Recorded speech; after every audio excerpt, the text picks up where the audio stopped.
Hello.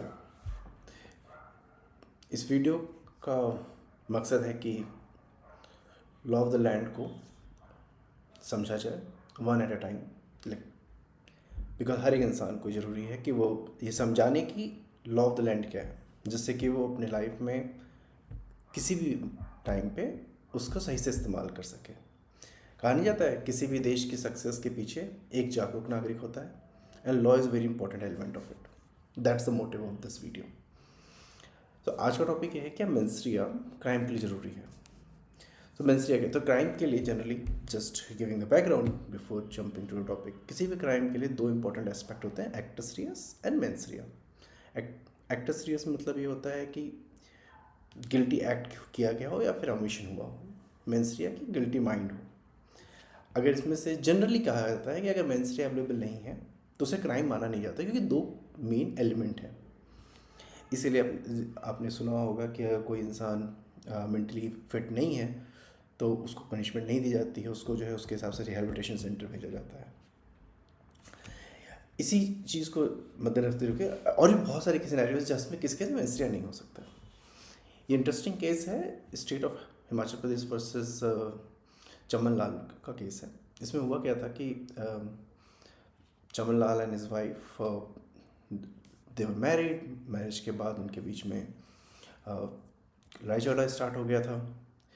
And let me give you the little bit brief that make this thing may help understanding things much more better. One sec. Okay, this was that. So 2009 का case है। हाँ, चंबा का उसकी उनके victim की wife की death हो गई थी, death by burning. So allegation ये है था टिल द ट्रायल कोर्ट, और कि इनके बीच में लड़ाई हुई हस्बैंड वाइफ के बीच में। हस्बैंड ने केरोसिन डाल करके वाइफ को जला दिया, और इसके बाद जो है वो उसकी वजह से फिर वो बाद में उसको हॉस्पिटल लेके गया। वहाँ वो काफ़ी ज़्यादा जल चुकी थी। जब हॉस्पिटल आग फिर उसने बुझाया भी हस्बैंड ने, फिर 3% हस्बैंड भी जल गया था कुछ परसेंट।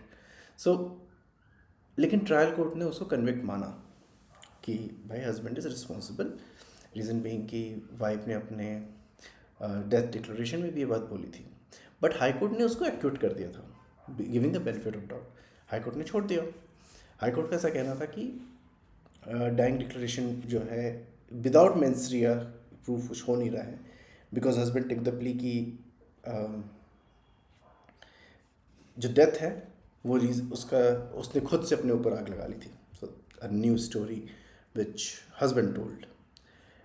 मगर देखा जाए तो डाइंग डिक्लेरेशन था, ये की विटनेसेस थे। डिफेंस का ये डील था कि सेल्फ एमोलिशन था, कि खुद से जो है उसको हस्बैंड ने खुद उसको रेस्क्यू करने की कोशिश की थी। 3% बर्न उसको खुद को भी आया था।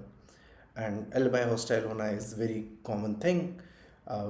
बट सुप्रीम कोर्ट ने कहा कि dying declaration itself is very important thing. अगर डाइंग डिक्लेरेशन कंफ्यूजिंग नहीं है और कंक्लूजन का है, तो because of some technical reasons हम डाइंग डिक्लेरेशन को जो है कहते हैं दरकिनार नहीं कर सकते। तो उस सबको मद्देनज़र रखते हुए सुप्रीम कोर्ट ने दोबारा से कन्विक्शन को रिस्टैब्लिश किया, जो कि ट्रायल कोर्ट ने दिया था कन्विक्शन। 302 आईपीसी जो है डेथ का है। सिमिलर जो है BNS punishment for death, BNS में similar thing is 103, just for understanding.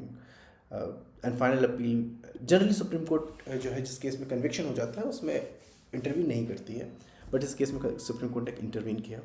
सो यहाँ से मेजर चीज़ जो हमें निकल के आई वो ये कि जस्ट बिकॉज कि मेंस्ट्रुआ जो है क्लियर साबित नहीं हो रहा है कि क्यों किया हस्बैंड ने, हम उसकी वजह से उसे कन्विक्ट को छोड़ नहीं सकते हैं। Okay, court should look for the circumstantial evidence and not go into the technicalities in a clear way. So that's the short judgment which I try to put forward so that you learn something around it. So if you like it, just press a like button. Intent is like, if you know you're not able to see the video, just listen it and you will learn. little bit, one day at a time. So that's the motive of it. So thank you.